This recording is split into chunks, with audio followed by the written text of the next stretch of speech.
আমরা যখন বাড়ি করে আসি এখানে একটাও বাড়ি ছিল না, মানে খালে পাড়ে বাড়ি বলে অনেকেই অনেক রকম বলে, শুধু ইউটিউবে না, আমাদের অনেকেই আমাদের রিলেটিভরাও অনেক কিছু বলে, আসতে চায় না। অনেকে মানে আমরা গরিব, আমরা এক নম্বর হচ্ছে আমরা গরিব, তারপরে আমাদের ফ্যামিলি কারোর সাথে আমাদের কোনো খুব একটা যোগাযোগ নেই, আমরা গরিব বলে। নমস্কার বন্ধুরা, নমস্কার বন্ধুরা, আমি সৌরভ, আমি পম্পা, তোমাদের সবাইকে এনেছি আমাদের চ্যানেলে অনেক অনেক স্বাগত আর অনেক ভালোবাসা।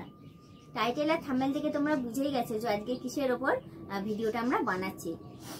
তো বেশি কথা বলবো না, কি উদ্দেশ্যে ভিডিওটা বানাচ্ছি সেটা ও শুরু করুক, তারপরে আমি বলবো। কারণ আমি তো খুব একটা বেশি কিছু জানি না, জানি মানে আমার থেকে বেশি ও ভালো জানে, ওই জন্য ওই বলুক। আসলে অনেক কমেন্ট আসছে যে আমরা খালের পাড়ে থাকি, হ্যাঁ, আর আমরা বাড়িটা কেন চেঞ্জ করছি না, হ্যাঁ, কেন চেঞ্জ করছি না সেটার প্রশ্নের উত্তর আজকে দিই। হ্যাঁ, আমরা যখন বাড়ি করে আসি এখানে একটাও বাড়ি ছিল না, মানে আমাদের বাড়িটা ছিল আশেপাশে, খুব একটা বাড়ি ছিল না, দুই একটা হাতে গোনা বাড়ি ছিল। হ্যাঁ, খালও ছিল না। 2002-03-তে খালটা কাটা হয়। হ্যাঁ, তখন আমরা অনেকটাই ছোট, আমি ক্লাস 5-6-এ পড়ি তখন। আমরা 98-এ এখানে এসেছি। তখন খাল ছিল না, পুরো ফাঁকা মাঠ ছিল, ধান জমি ছিল। তো তখন মেগাসিটি অ্যাকোয়ার হয় ওই 2004-05-এতে। হ্যাঁ, তারপরে ওই মানে তখন খালটা কাটা হয়, আর খালটা কাটার সময় তখন আমাদের বাড়ির উপর থেকেই ছিল, যেহেতু বাবা অনেক জায়গায় গেছে, দৌড়াদৌড়ি করেছে, ময়ূর ভবন, বিকাশ ভবন, সেখানে অফিসারদের সঙ্গে যোগাযোগ করে তখন খালটাকে এইভাবে ঘুরিয়ে নিয়ে যাওয়া হয়। তাই ভিডিওতে দেখলে তোমরা বুঝতেই পারবে যে খালটা কীভাবে ঘুরে গেছে, আমাদের বাড়ির উপর থেকে যাওয়ার কথা ছিল।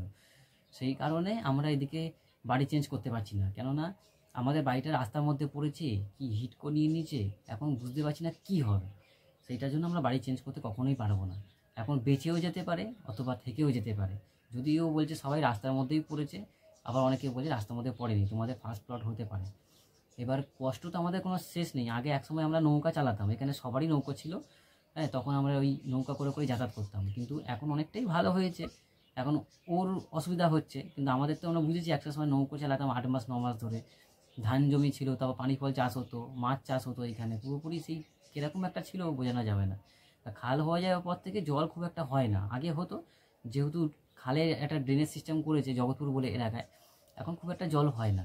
আর খালে পাড়ে বাড়ি বলে অনেকেই অনেক রকম বলে, শুধু ইউটিউবে না, আমাদের অনেকেই আমাদের রিলেটিভরাও অনেক কিছু বলে, আসতে চায় না। অনেকে মানে আমরা গরিব, আমরা এক নম্বর হচ্ছে আমরা গরিব, তারপরে আমাদের ফ্যামিলি কারোর সাথে আমাদের কোনো খুব একটা যোগাযোগ নেই, আমরা গরিব বলে।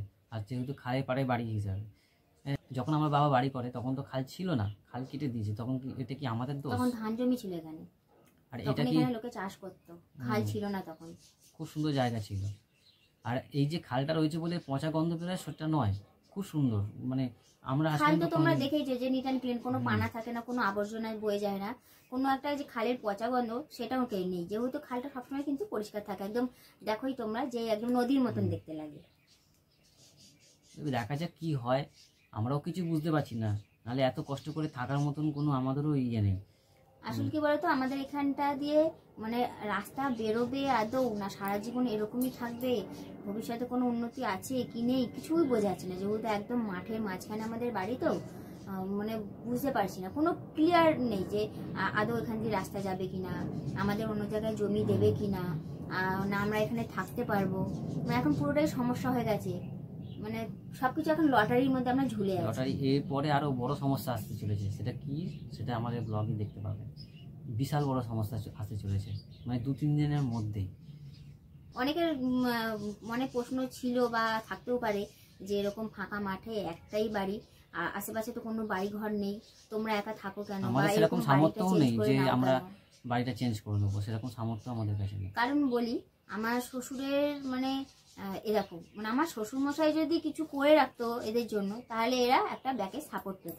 তেমনি আমার শ্বশুরের আগে পিছনে কেউ ছিল না, আমার শ্বশুর মানে একাই ইনকাম করেছে, সংসার চালিয়েছে, অল্প অল্প করে টাকা জমিয়ে এইটুকু জমি কিনতে পেরে ঘরটা করেছে, ওদের মাথা গোঁজার ঠাইটুকু করে দিয়েছে, এটাই অনেক, এটুকুই অনেক, ওই জন্য আমরা থাকতে পারছি।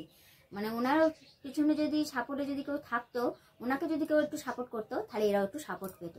বলে না, যে করে সে কিন্তু ভোগ করতে পারে না, তার পরের জন্ম মানে ছেলে মেয়ে নাতিপুতি এরাই সব ভোগ করে, তাই না?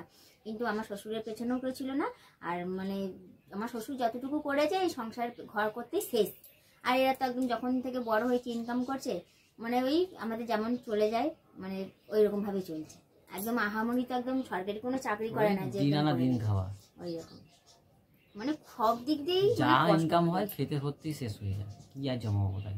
আমাদের সব দিক দিয়েই কষ্ট, মানে বর্ষাকালে যে কি পরিমাণ কষ্ট একটু করতে হয় বৃষ্টি হলে আমাদেরকে জুতো হাতে করে নিয়ে আসতে হয়। কলকাতা এরিয়ার মধ্যে শুনলে লোকে হাসবে, এখন নিউ টাউন হয়ে গেছে, নিউ টাউন। হ্যাঁ কিন্তু বৃষ্টি হলেই আমাদের এখানে অনেকেই, আমরা কেন অনেকেই জুতো হাতে করে এখনো পর্যন্ত নিয়ে আসে। জুতো তো হাতে করা ছেড়ে দাও, একসময় ওরা নৌকা করে যেত, মানে একদম নৌকা চলতো সব সময়। এখন এটাকে ভাগ্য মনে করি যে একটু ভালো হয়েছে, কি করবো আর, কিছু করার নেই। কিন্তু আমরা এই যে চাইলেও এখন যেতে কাদা, পারবো না। এখন ওই যে কাদা, লাইট নেই, কাদা, আবার বেনা গাছে ভর্তি, মানে অনেক সমস্যা অনেক সমস্যা। তোমরা তো ব্লগে দেখেইছো যে পুরো একদম নানান রকম সাপ, অন্যান্য সব কিছুই আছে, সব কিছু নিয়ে একদম ঘর সংসার করতে হচ্ছে, আমাদের থাকতে হচ্ছে, কোনো উপায় নেই গো। কে জোনাকি দি ভাই বলেছিলে যে তোমরা ঘরটা কেন চেঞ্জ করে নিচ্ছ না, তো আশা করি বুঝতে পারছো যে কেন চেঞ্জ করতে পারছি না। আমাদের একেতে সেরকম সামর্থ্য নেই যে আমরা অন্য জায়গায় জমি কিনে ঘর করে নেবো, এখানটায় বিক্রি করে দিয়ে বা কিছু, সেরকম সামর্থ্য নেই, বুঝলে। আর দ্বিতীয় নম্বর হলো মানে আমরা ঝুলে আছি, চাইলেও মানে আমরা ঘরটা প্লাস্টার করতে পারছি না, টাকা ইনভেস্ট করতে পারছি না, যেহেতু আমাদের তো একদম আহামরি বিশেষ কিছু একদম নেই যে আমরা শুধু শুধু টাকা যেটুকু আছে ইনভেস্ট করে একদম শেষ করে দেবো। তারপরে দেখলাম যে আমাদের এখান থেকে জমি অন্য জায়গায় দিয়ে দিল বা ফ্ল্যাট দিয়ে দিল বা কিছু। এটা আমাদের কেনা জমি, এটা আমরা দখল করে আছি না, এটা আমাদের কিন্তু কেনা জমি, এখনো ট্যাক্স কাটছে, খাজনা কাটছে, সবই হচ্ছে। যদি এখান দিয়ে রাস্তা বেরোয়, মানে আমাদের কাগজপত্র সবকিছু ওকে আছে, যদি এখান দিয়ে রাস্তা বেরোয়, যদি প্লট না পড়ে আমাদের, তাহলে অন্য জায়গায় হয়তো জমি দিয়ে দিতে পারে। আর যদি রাস্তা বেরোয় প্লট সিস্টেম হয়, তাহলে তো আমাদের ফার্স্ট প্লট হওয়ার কথা আছে। মানে সবটাই এখন ভাগ্যের ওপর ছেড়ে দিয়েছি আমরা, আমাদের হাতে কিছুই নেই, না পারছি এগোতে, না পারছি বেঁচোতে, একদম মাঝখানে বসে আছি। যত অফিসার আসে তারা সবাই বলে যে কাগজপত্র সবকিছু ওকে রাখো, ওই জন্য বাবা সবকিছু কাগজপত্রই ওকে রেখেছে, যাতে কোনো অসুবিধা না হয়। এই হলো ব্যাপার, বুঝলে। ওই জন্য ঘর দোর প্লাস্টারও করতে পারি না, যে শুধু শুধু টাকা ইনভেস্ট করব, তারপরে যদি বলে যে এখান থেকে অন্য জায়গায় জমি দেবো বা কিছু, ওই জন্য শুধু শুধু ইনভেস্ট করতে আমরা সাহস পাচ্ছি না। শুধু অপেক্ষা করছি যে আর একটা বছর দেখি, আর একটা বছর দেখি, এইভাবে কেটে গেছে 20 বছর কেটে গেল, আমার দেখা 20 বছর কেটে গেল, আর কি করা যাবে জানি না আজ পর্যন্ত কি হবে। তবে 20 বছর এইভাবেই কেটে গেছে, খাল হওয়ার পর থেকে একরকম, শুধু আশেপাশে এলাকা ডেভেলপমেন্ট করেছে, কিন্তু আমাদের এই এরিয়াটা মানে এই 500 মিটারের মধ্যে কোনো ডেভেলপমেন্ট করেনি। যেহেতু আমরা একটু আশার আলো পেয়েছি, মানে আগে তো একদমই আশার আলো ছিল না, এখন একটু আশার আলো পেয়েছি, কারণ আমাদের সামনে যে অ্যাপার্টমেন্টগুলো বিল্ডিংগুলো তৈরি হচ্ছে, ওখানটায় কিন্তু পুরো মাঠ জঙ্গল ছিল, বলো। ওই জায়গাটা থেকে যদি ওই জায়গাটা অত সুন্দর বিল্ডিং হতে পারে, তাহলে এখানটাও নিশ্চয়ই ভবিষ্যতে বা 2-5 বছর পরে এই দিকটাও কিছু একটা হতে পারে। সেই আশায়, মানে একদম বলে না আশায় বাঁচে চাষা, এই আমরা বেঁচে আছি আশা নিয়ে। এই হলো ব্যাপার স্যাপার।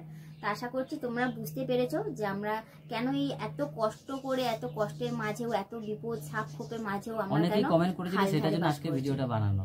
অনেকেই কমেন্ট করেছিল, আমরা খারাপভাবে নিইনি, জানতে চেয়েছিলে, কমেন্ট করেছিলে যে কি ব্যাপার না ব্যাপার, ওই জন্যই বললাম এটা ভিডিওটা আজকে। তো এই হলো ব্যাপার স্যাপার, পুরোটা তোমাদের জানালাম যে আমরা কেন এত কষ্টের মধ্যেও এই খাল ধারে বাস করছি, আর আমাদের কেন একার বাড়ি, আশেপাশে কেন বাড়ি নেই, সবটাই আশা করছি বুঝতে পেরেছো। আর এই তো হলো ব্যাপার স্যাপার, আর কিছু বলতে চাইছি না। আগামীকাল আর একটা, মানে আগামীকাল না, আর 2-3 দিনের মধ্যে আরও একটা বড় বিপদ আমাদের সবার জন্য, মানে আমাদের পুরো ফ্যামিলির জন্য আসতে চলেছে। সেটা তোমরা 2-1 দিনের ব্লগে দেখতে পারবে বা জানতে পারবে, সেটা আজকে আর বলছি না। আমিও খুব চিন্তায় আছি, আমি আবার কালকে বাইরে চলে যাব, কালকে হচ্ছে চলে যাবে খড়গপুর, খুব সমস্যা। তো যাই হোক বন্ধুরা, তাহলে এতটুকুই থাক, মানে যে যতটুকু জানানোর ছিল তোমাদের জানিয়ে দিলাম। আবার আগামীকাল একটা নতুন ব্লগ নিয়ে হাজির হয়ে যাবো। টাটা।